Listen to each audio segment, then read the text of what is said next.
जय हिंद दोस्तों आप सभी लोगों की तैयारी अच्छी चल रही होगी और चलना भी चाहिए, क्योंकि टाइम धीरे धीरे जो है आपका कम हो रहा है। 24 अप्रैल को आपका यहाँ पे एग्जाम होने वाला है। तो अभी क्या है कि एडुटेरिया का एक बिहार दरोगा मेंस का प्रैक्टिस सेट निकाला गया है। इस वाले बुक में हम देखें तो अच्छा क्वेश्चन दिया गया है जो कि आपके एग्जाम के लिए इंपॉर्टेंट बन जाता है। इस बुक में आपका 15 प्रैक्टिस सेट दिया गया है, जो कि मैंने एक सेट आपका ऑलरेडी कंप्लीट कर दिया है और आज हम देखेंगे सेट 2। तो चलिए वीडियो को शुरू करते हैं और डेली हम एक सेट लाएंगे ताकि आपका 15 दिन में ये सेट कंप्लीट हो जाए और आराम से आप रिवीजन भी कर पाएँ। चलिए आज का पहला प्रश्न क्या है देखते हैं। पहला प्रश्न है कि सिंधु घाटी सभ्यता के लोग किस लिपि का प्रयोग करते थे। जो सिंधु घाटी सभ्यता के लोग थे वो कौन सी लिपि का प्रयोग करते थे। तो आंसर आपका हो जाएगा ऑप्शन डी, चित्रलिपि का। देखिए सिंधु घाटी सभ्यता के लोग चित्रलिपि का प्रयोग करते थे। इस लिपि का सर्वाधिक जो पुराना नमूना था ये आपका 1853 ईस्वी में मिला था। यह लिपि अभी तक पढ़ी नहीं जा सकी है और यह दाईं से बाईं ओर लिखी जाती थी। तो चलिए आज का दूसरा प्रश्न देख लेते हैं। दूसरा प्रश्न है कि गुप्तकालीन प्रशासन के संबंध में निम्नलिखित में से असत्य कथन की पहचान करें। असत्य कथन की पहचान करें।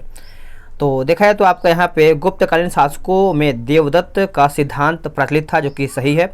गुप्तकाल में पुरपाल नगर का मुख्य अधिकारी होता था, ये भी आपका सही है।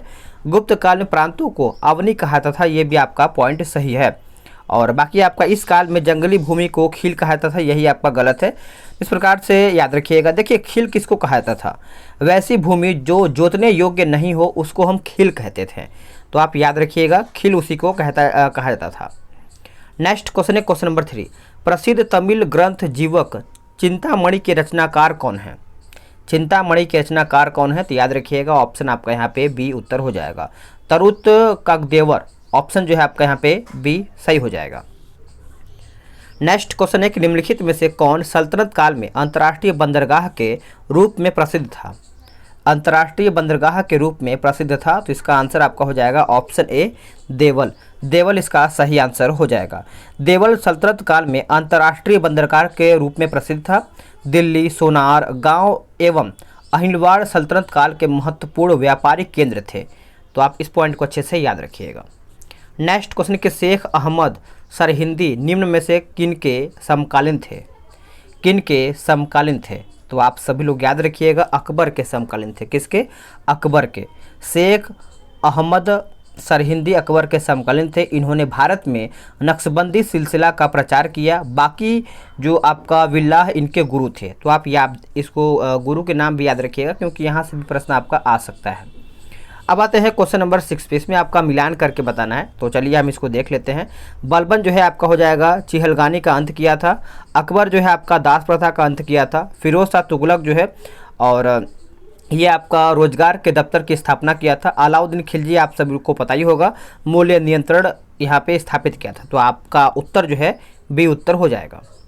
नेक्स्ट क्वेश्चन है क्वेश्चन नंबर 7। भारत में सर्वप्रथम जिले में पुलिस थाना की स्थापना किसके द्वारा की गई है। पुलिस थाना की स्थापना के बारे में पूछा गया है। तो इसका उत्तर आप सभी लोग याद रखिएगा लॉर्ड कॉर्नवालिस। लॉर्ड कॉर्नवालिस हो जाएगा। 7 का ए इसका उत्तर हो जाएगा।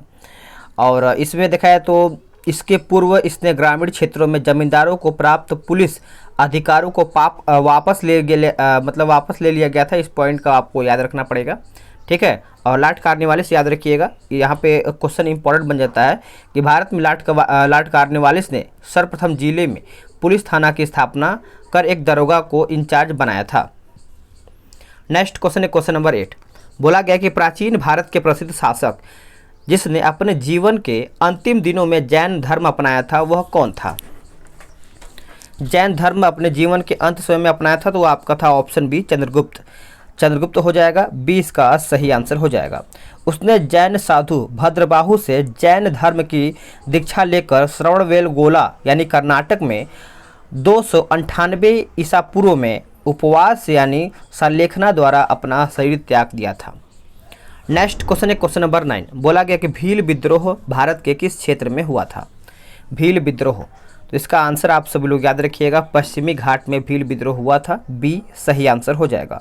यह विद्रोह जो है आपका 1812 ईस्वी से लेकर के 1819 ईस्वी के मध्य हुआ था। इस विद्रोह का नेतृत्व जो किया था वो आपका सेवरम ने किया था। सेवरम। नेक्स्ट क्वेश्चन है क्वेश्चन नंबर 10। बोला गया कि 1857 के विद्रोह के संबंध में असत्य कथन की पहचान करें। असत्य कथन की पहचान करें। तो इस विद्रोह का आरंभ 10 मई 1857 को हुआ था, जो कि सही है। इस विद्रोह का प्रमुख राजनीतिक कारण जो आपका डलहौजी की हड़प नीति था, ये भी आपका सही है। इसकी असफलता का एक प्रमुख कारण आपका राष्ट्रीय भावना का अभाव था, ये भी आपका सही है। इस विद्रोह के बाद वायसराय के पद को गवर्नर जनरल के पद में परिवर्तित कर दिया था, यही आपका गलत हो जाता है। तो 10 का जो है आपका डी सही हो जाएगा, यानी गलत के हिसाब से। नेक्स्ट क्वेश्चन है कि 1893 ईस्वी में स्वामी विवेकानंद ने कहाँ पर धर्म संवाद संसद में भाग लिया था? तो सही आंसर आपका हो जाएगा ऑप्शन बी, शिकागो हो जाएगा। क्या हो जाएगा? शिकागो। आप इसको अच्छे से याद रखिएगा, ठीक है। स्वामी विवेकानंद ने 1896 से 97 में रामकृष्ण मिशन की स्थापना कलकत्ता के समीप बाराहनगर में किया था, जिसे बाद में बेलूर यानी कलकत्ता में स्थापित किया गया था। नेक्स्ट क्वेश्चन कि लिटन द्वारा 1878 ईस्वी में वर्नाक्यूलर प्रेस एक्ट किस लोकप्रिय समाचार पत्र को लक्ष्य करके लाया गया था? तो सही आंसर आपका हो जाएगा ऑप्शन सी, सोम प्रकाश। सोम प्रकाश इसका सही आंसर हो जाएगा। आप इसको अच्छे से याद रखिएगा कि 1882 ईस्वी में लॉर्ड रिपन ने इस कानून को रद्द भी कर दिया था। तो 1882 में लॉर्ड रिपन ने इस कानून को रद्द किया था, तो आप इसको अच्छे से याद रखिएगा। कांग्रेस के सूरत अधिवेशन में उग्रवादी दल द्वारा निम्नलिखित में से कौन सा प्रस्ताव नहीं पास करवाया गया था? इसका सही आंसर आपका हो जाएगा ऑप्शन डी, राष्ट्रीय भाषा को प्रोत्साहन। ये आपका देखा जाए तो पास प्रस्ताव नहीं करवाया गया था। बाकी आपका 1907 के सूरत अधिवेशन में उग्रवादी दल ने 4 प्रस्ताव यानी विदेशी स्वराज, उसके बाद राष्ट्रीय शिक्षा तथा विदेशी वस्त्रों के बहिष्कार को पास करवाने में सफल रहे थे। तो आप इसको भी याद रखिएगा। नेक्स्ट क्वेश्चन है क्वेश्चन नंबर 14। निम्न में से कौन सा अक्रिय गैस उत्कृष्ट गैस रेडियो एक्टिव श्रेणी के रूप में माना जाता है? तो आंसर आपका हो जाएगा ऑप्शन बी, रेडॉन हो जाएगा। क्या हो जाएगा? रेडॉन इसका सही आंसर हो जाएगा। आप इसको अच्छे से याद रखिएगा। नेक्स्ट क्वेश्चन है कि किस जहाज के कर्मचारियों ने 1946 ईस्वी में शाही नौसेना के विरुद्ध विद्रोह किया था? सही आंसर आपका हो जाएगा ऑप्शन ए, NS तलवार। NS तलवार हो जाएगा। ए इसका सही आंसर हो जाएगा। 25 फरवरी 1946 को नौसेना के विद्रोहियों ने सरदार पटेल के दबाव में आकर समर्पण भी कर दिया था। नेक्स्ट क्वेश्चन कि विश्व आर्द्रभूमि दिवस कब मनाया जाता है? विश्व आर्द्रभूमि दिवस जो है आपका देखा जाए तो 2 फरवरी को मनाया जाता है। सी इसका सही आंसर हो जाएगा।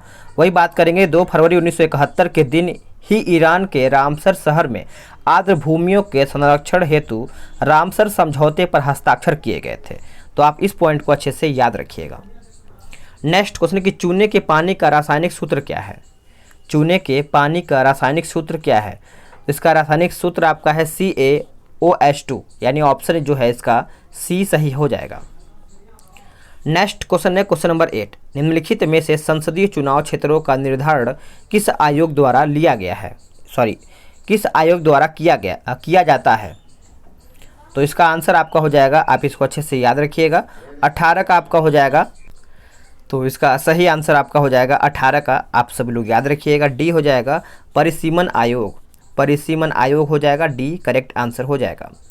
नेक्स्ट क्वेश्चन है 19 नंबर। अंतर्राष्ट्रीय प्रकृति संरक्षण संघ के रेड डाटा बुक के अनुसार भारत की कौन सी पक्षी संकटग्रस्त है? भारत की कौन सी पक्षी जो है आपका संकटग्रस्त है? तो इसका आंसर आपका हो जाएगा ऑप्शन डी, यानी चीर फिजेंट हो जाएगा। चीर फिजेंट, आप इसको अच्छे से याद रखिएगा। देखिए यह जो पक्षी है कश्मीर, हिमाचल एवं उत्तराखंड के हिमालयी क्षेत्रों में पाया जाता है। तो आप इस पॉइंट को भी अच्छे से याद रखिएगा। नेक्स्ट क्वेश्चन है कि निम्नलिखित में से सबसे ज़्यादा हानिकारक वायु प्रदूषक कौन सा है? हानिकारक वायु प्रदूषक जो है आपका यहाँ पे कौन सा है? तो इसका आंसर आपका हो जाएगा option A, sulphur dioxide. Sulphur dioxide यानी ऑप्शन आपका ए हो जाएगा। CO2 की उत्पत्ति जो है पेट्रोल, डीजल, कोयला के जलने से ही होता है। नेक्स्ट क्वेश्चन है कि कार में बैठा यात्री कार के अचानक चलने पर पीछे की ओर गिर जाता है, इसकी सही व्याख्या क्या करता है ऑप्शन के हिसाब से? तो इसका आंसर आप सभी को पता ही होगा, यह आपका न्यूटन का प्रथम गति नियम हो जाएगा। डी इसका सही आंसर हो जाएगा। ठीक है, चलिए नेक्स्ट क्वेश्चन देखेंगे आपका क्वेश्चन नंबर 22। सौर सेलों के निर्माण में मुख्यतः किसका प्रयोग किया जाता है? किसका प्रयोग किया जाता है? तो ये आपका सिलिकॉन का किया जाता है। किसका? सिलिकॉन का। वर्तमान समय में सिलिकॉन के अलावा गैलियम का भी प्रयोग सौर सेल बनाने में किया जा रहा है। पहला व्यापारिक सौर सेल जो है आपका 1954 ईस्वी में बनाया गया था। नेक्स्ट क्वेश्चन है कि प्रतिध्वनि सुनाई देने के लिए श्रोता एवं परावर्तक के बीच की दूरी जो होती है कम से कम कितनी होनी चाहिए? कम से कम की अगर हम बात करें तो यहाँ पे 17 मीटर होना चाहिए। डी इसका सही आंसर हो जाएगा। यह दूरी 17 मीटर से कम होगी तो दोनों ध्वनियाँ मिल जाएगी, वह हमें प्रतिध्वनि नहीं सुनाई देगी। तो इसलिए हमको कम से कम 17 मीटर दूरी होना चाहिए। नेक्स्ट क्वेश्चन कि विद्युत बल्ब के तंतु यानी फिलामेंट का गलनांक लगभग कितना होता है? कितना डिग्री सेंटीग्रेड होता है? तो इसका आंसर आपका हो जाएगा ऑप्शन सी, 35,000। नेक्स्ट क्वेश्चन है आपका 25, इसमें आपका मिलान करके बताना है। तो चलिए हम देख लेते हैं। देखिए बल की अगर हम बात करें तो ये आपका हो जाएगा, मात्रक जो है न्यूटन का है। वेग आपका हो जाएगा मीटर प्रति सेकेंड का। संवेग आपका हो जाएगा किग्रा मीटर प्रति सेकेंड, और जो आपका घनत्व दिया गया है किग्रा प्रति घन मीटर हो जाएगा। तो इस प्रकार से आंसर जो है आपका यहाँ पे ए हो जाएगा। गन्ने के शक्कर से सिरका बनाने में निम्नलिखित में से किस उत्प्रेरक का प्रयोग किया जाता है? तो सही आंसर आपका हो जाएगा ऑप्शन बी, यानी माइकोडमी एसिटी हो जाएगा। ऑप्शन जो है आपका यहाँ पे बी राइट आंसर हो जाएगा। नेक्स्ट क्वेश्चन है आपका 27, इसमें भी आपका वही मिलान ही करके बताना है। तो चलिए हम इसको मिलान कर लेते हैं। देखिए आपका जो मैग्नीशियम है ये आपका चला जाएगा, याद रखिएगा, डोलोमाइट। तांबा आपका हो जाएगा एजुटेराइट हो जाएगा, और जो आपका टीन दिया गया है ये आपका कैसिटेराइट हो जाएगा, और जस्ता जो है ये आपका हो जाएगा केलामाइन। ये आपका धातु का अयस्क है। तो आप याद रखिएगा ए इसका सही आंसर हो जाएगा। नेक्स्ट क्वेश्चन है कि नीला थोथा का रासायनिक नाम क्या है? नीला थोथा का रासायनिक नाम क्या है? तो आपको पता ही होगा, कापर सल्फेट हो जाएगा। ए इसका सही उत्तर हो जाएगा। इसका जलीय घोल अम्लीय होता है। इसका उपयोग जो है कीटनाशक के रूप में विद्युत सेलों में कॉपर के शुद्धिकरण आदि में ये सब आपका किया जाता है। नेक्स्ट क्वेश्चन है 29, बोला गया कठोर जल की कठोरता दूर करने के लिए किसका प्रयोग किया जाता है?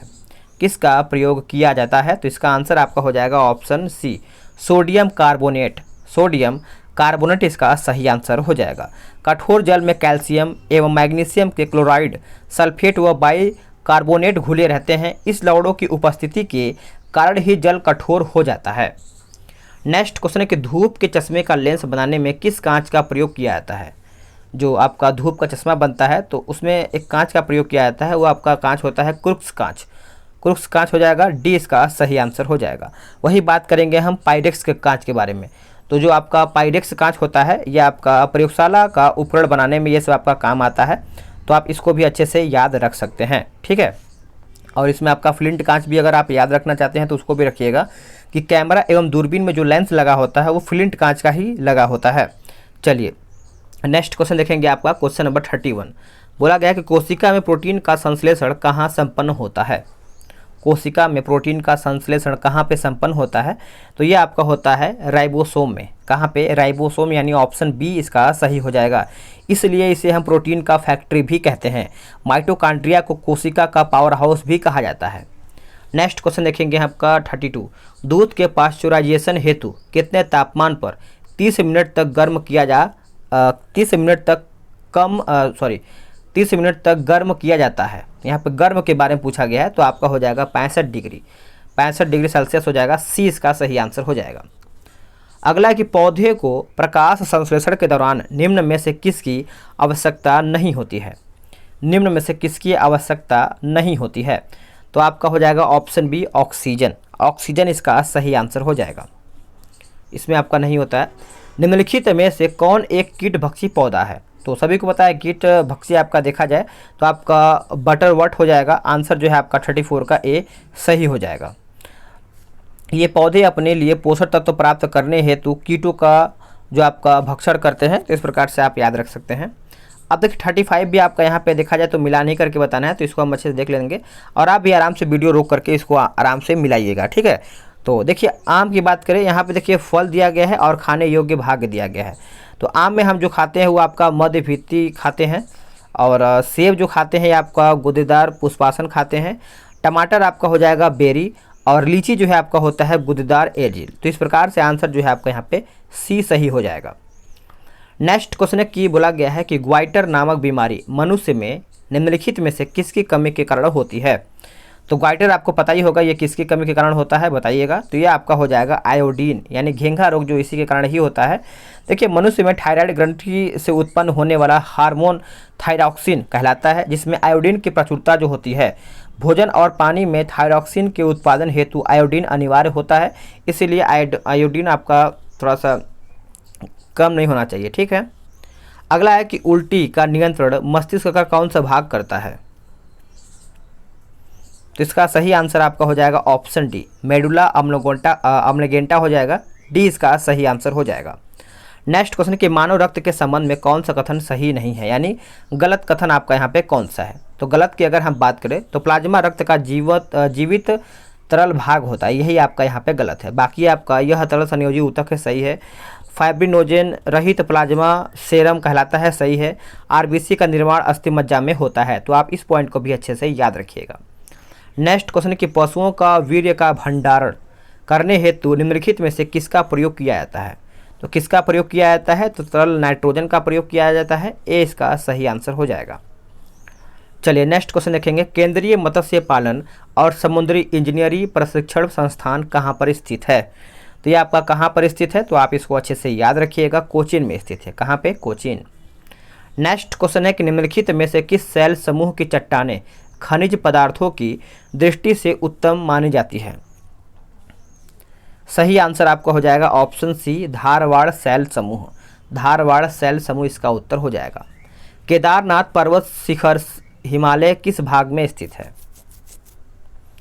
इसका आंसर आपका हो जाएगा कुमायूं हिमालय। कुमायूं हिमालय हो जाएगा, आंसर आपका यहाँ पे डी सही आंसर हो जाएगा। नेक्स्ट इसमें आपका मिलान करके बताना है, तो चलिए इसको हम अच्छे से मिलान करते हैं और इसका मिलाते हैं। देखिए आपका प्रमुख नदी दिया गया है एक तरफ, दूसरी तरफ आपका सहायक नदी दिया गया है। चंबल आपका हो जाएगा काली सिंध हो जाएगा, यमुना आपका सिंध हो जाएगा, ब्रह्मपुत्र आपका संकोच हो जाएगा और ताप्ती जो है आपका यहाँ पे अनेर हो जाएगा। तो 43 का जो है आपका यहाँ पे ये सही आंसर हो जाएगा। नेक्स्ट क्वेश्चन देखेंगे 44। बोला गया है कि निम्न में से कौन सी मिट्टी कपास की खेती हेतु सर्वाधिक उपयुक्त होती है। कपास की खेती के लिए अगर हम देखें तो ये आपका काली मिट्टी हो जाएगा, ए इसका सही आंसर हो जाएगा। यह मिट्टी दक्षिणी प्रायद्वीपीय पठार के लावा क्षेत्र में पाई जाती है। इसका विस्तार जो है गुजरात, महाराष्ट्र, पश्चिमी मध्य प्रदेश, उत्तरी कर्नाटक, ये सब राज्यों में देखने को मिलता है। और इसका सबसे ज़्यादा देखा जाए तो विस्तार कहाँ पे है, तो ये महाराष्ट्र में सबसे ज़्यादा पाया जाता है, तो आप इसको अच्छे से याद रखिएगा। अगला है कोयाली तेल शोधक कारखाना जो है किस राज्य में स्थित है। तो ये कौन से राज्य में स्थित है, तो ये आपका गुजरात राज्य में स्थित है, ऑप्शन आपका यहाँ पे भी सही हो जाएगा। जनगणना 2011 के अनुसार सर्वाधिक दशकीय जनसंख्या वृद्धि दर वाले राज्यों एवं केंद्र शासित क्षेत्रों को घटते क्रम में सजाइए। यहाँ पे केंद्र शासित क्षेत्र के बारे में पूछा गया है, तो इसका आंसर आप सब लोग याद रखिएगा, मेघालय, अरुणाचल प्रदेश, बिहार और जम्मू कश्मीर, ऑप्शन आपका बी हो जाएगा। नेक्स्ट क्वेश्चन है क्वेश्चन नंबर 47। बारगी बहुउद्देशीय नदी घाटी परियोजना किस राज्य में स्थित है। कौन से राज्य में स्थित है, तो इसका आंसर आपका हो जाएगा ऑप्शन सी, मध्य प्रदेश में स्थित है। कहाँ पे, मध्य प्रदेश। नेक्स्ट क्वेश्चन है 48। बोला गया है कि निम्नलिखित में से कौन सुम्मिलित है। आपका रेगिस्तान दिया गया है, दूसरी तरफ आपका यहाँ पे महाद्वीप दिया गया है। देखिए इसमें हम देखें तो आपका ऑप्शन जो डी है सभी सुम्मिलित है। गोबी आपका एशिया हो जाएगा, जो कि यहाँ पे एशिया में आपका थार भी आता है, गोबी आता है, टकला मकान भी देखने को मिलता है। वही हम बात करेंगे कालाहारी अफ्रीका, सही है। सहारा भी इसमें देखने को मिलता है। ग्रेट विक्टोरिया ये आपका ऑस्ट्रेलिया, ये भी आपका सही है। नेक्स्ट क्वेश्चन देखेंगे 49 देखेंगे कि निम्न में से असत्य कथन की पहचान करें। गलत कथन आपका इसमें कौन सा है। तो देखिए चिली विश्व का सर्वाधिक तांबा उत्पादक देश है, सही है। वेलिंगटन डेयरी उद्योग के लिए प्रसिद्ध है, ये भी आपका सही है। बुशमैन जनजातीय कालाहारी मरुस्थल में पाई जाती है, ये भी आपका सही है। रबर का सर्वाधिक उत्पादन मलेशिया में होता है, यही आपका यहाँ पे गलत हो जाता है। तो आप इस पॉइंट को अच्छे से याद रखिएगा कि विश्व का सर्वाधिक रबर उत्पादक देश जो है ये आपका मलेशिया नहीं थाईलैंड होना चाहिए था। नेक्स्ट क्वेश्चन देखेंगे पोर्ट ब्लेयर किस द्वीप पर स्थित है। पोर्ट ब्लेयर की अगर हम बात करें तो ये आपका साउथ अंडमान में स्थित है, ऑप्शन आपका बी हो जाएगा। किस चार्टर अधिनियम के द्वारा बंगाल के गवर्नर जनरल को भारत का गवर्नर जनरल बना दिया गया था। तो ये आपका बना दिया गया था, आप इसको अच्छे से याद रखिएगा, भूलिएगा नहीं। 1833 का चार्टर अधिनियम हो जाएगा, ए इसका सही उत्तर हो जाएगा, आप इसको याद रखिएगा। इसी अधिनियम के द्वारा कंपनी के व्यापारिक अधिकार पूर्णतः समाप्त कर दिया गया। भारत में एक विधि आयोग की भी स्थापना इसी के टाइम किया गया था। नेक्स्ट क्वेश्चन कि संसदीय प्रणाली में राष्ट्रपति द्वारा विधायी, न्यायिक एवं आपातकालीन शक्तियों का उपयोग वास्तव में किसकी सलाह पर करता है? किसकी सलाह पर करता है? तो याद रखिएगा, ये आपका करता है मंत्रिपरिषद के सलाह पे। ऑप्शन आपका सी सही हो जाएगा।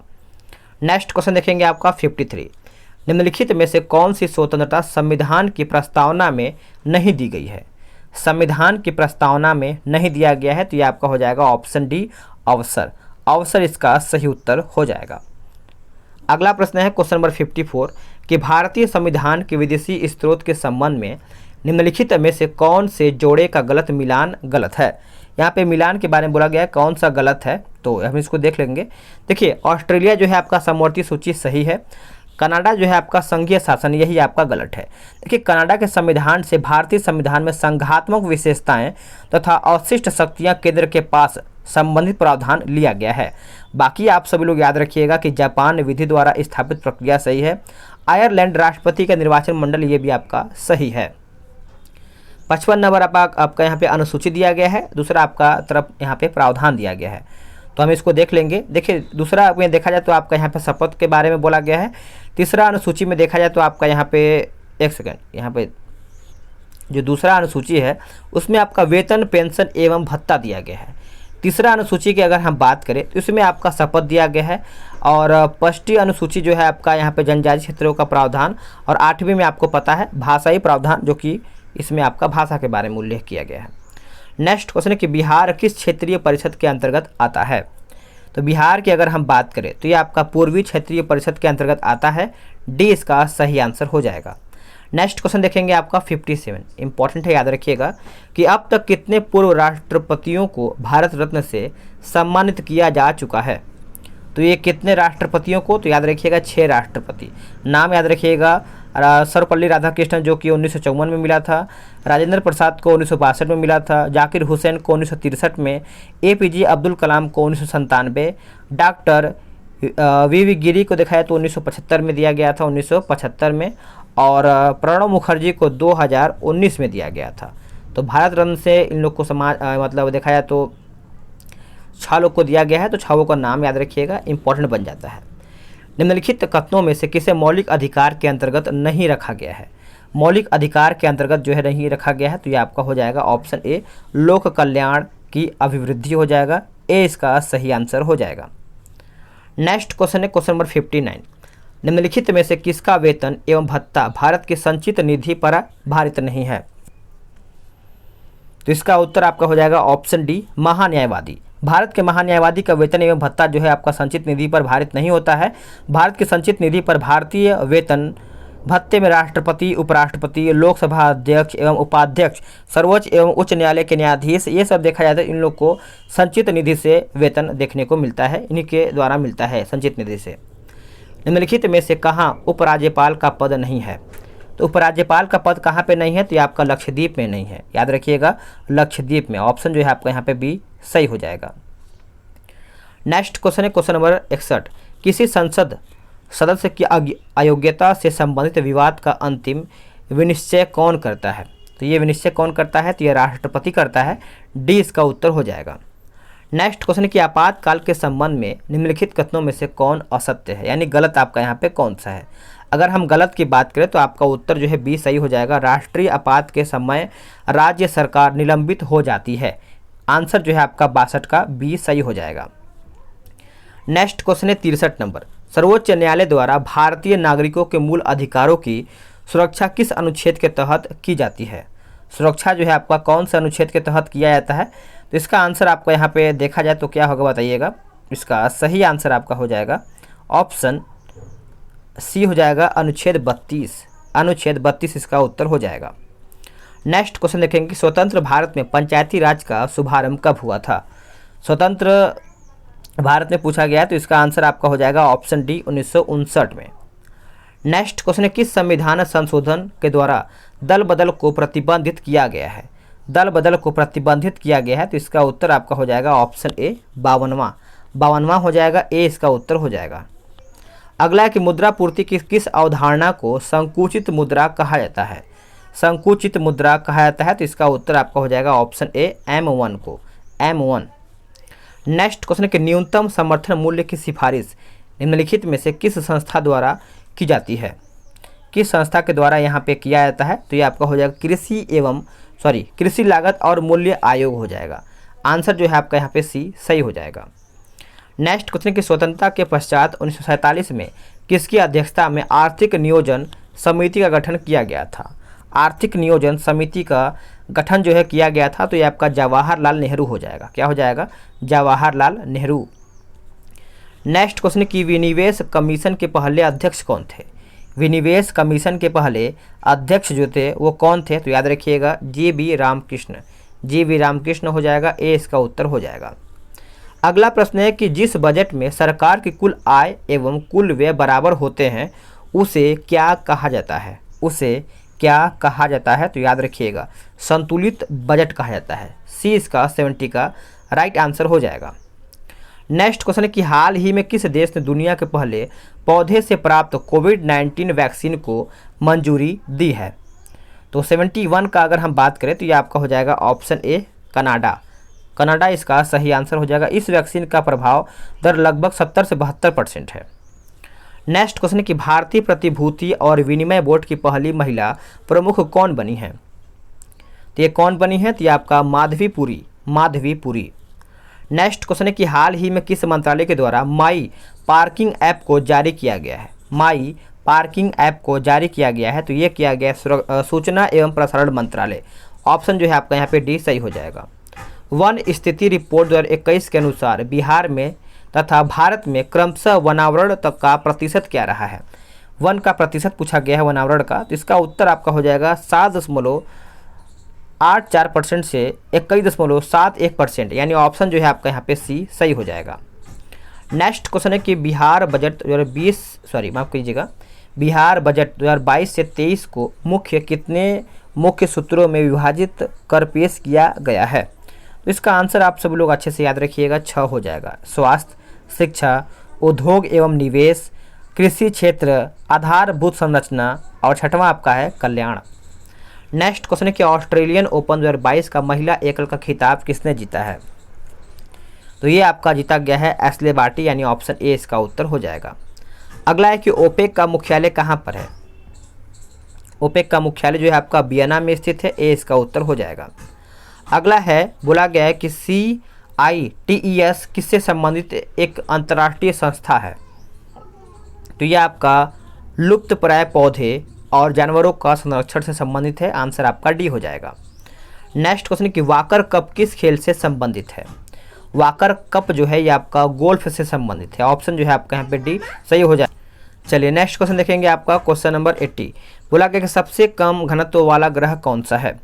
सबसे कम घनत्व वाला जो ग्रह है वो आपका देखा जाए तो ऑप्शन आपका सी हो जाएगा शनि। तो फ्रेंड्स आप सभी लोग का 80 क्वेश्चन समाप्त हो गया। अभी आपका मैथ का है तो मैं इसका आंसर आपको जल्दी बता दूंगा, आप आराम से इसको सॉल्व कर लीजिएगा, ठीक है। चलिए 82 का देखा जाए तो आपका हो जाएगा ऑप्शन बी हो जाएगा। और 83 देख लेते हैं। 83 का आपका हो जाएगा ऑप्शन ए। और 84 का आपका हो जाएगा ऑप्शन बी। 85 देख लेते हैं। 85 का हो जाएगा आपका ऑप्शन सी। और 86 का भी आपका हो जाएगा ऑप्शन सी हो जाएगा। और 87 का देखा जाए तो ऑप्शन आपका यहाँ पे बी हो जाएगा। और 88 का क्या दिया गया है? 88 का आपका हो जाएगा ऑप्शन बी। और 89 का हो जाएगा आपका ऑप्शन ए, ठीक है। और 90 का हो जाएगा आपका ऑप्शन सी। एक सेकेंड। और 91 का हो जाएगा आपका ऑप्शन डी। इसको जरूर लगाइएगा क्योंकि मैथ अगर आप लगाएंगे तो आपका स्कोर जो है बहुत रॉकेट की तरफ आएगा, क्योंकि मैथ रीजनिंग बहुत लोग सही करेंगे तो आपको भी सही करना पड़ेगा, ठीक है। अगर आप 20 में से 20 कर लेते हैं तो इससे अच्छा और भी कुछ नहीं होगा। आराम से इसको सॉल्व कीजिएगा ताकि आपका रिविजन जो है अच्छा से अच्छा हो जाएगा। 94 का अगर हम देखें तो इसमें आपका 94 का आपका इसमें दिया गया है ऑप्शन सी दिया गया है, ठीक है। और 95 का देखा जाए तो ऑप्शन आपका सी हो जाएगा। 96 का आपका यहाँ पे बी दिया गया है। और 97 का आपका ऑप्शन आपका ए दिया गया है, और 98 का देखा जाए तो ऑप्शन आपका यहाँ पे सी दिया गया है, और 99 ये आपका दिया गया है ऑप्शन बी, और क्वेश्चन नंबर 100 का देखा जाए तो ये आपका दिया गया है ऑप्शन डी। बोला गया है त्रिभुज की मध्यिकाओं का संगामी बिंदु कहलाता है तो आपका गुरुत्व केंद्र कहलाता है। तो फ्रेंड्स आप सभी लोग का 100 क्वेश्चन मैंने समाप्त कर दिया। वीडियो कैसा लगा है आप कमेंट करके बता सकते हैं, और अगर आपका कोई भी सुझाव देना चाहते हैं तो आप कमेंट के माध्यम से बता सकते हैं। मिलते हैं एक नए वीडियो में, आज के लिए इतना ही। जय हिंद, वंदे मातरम।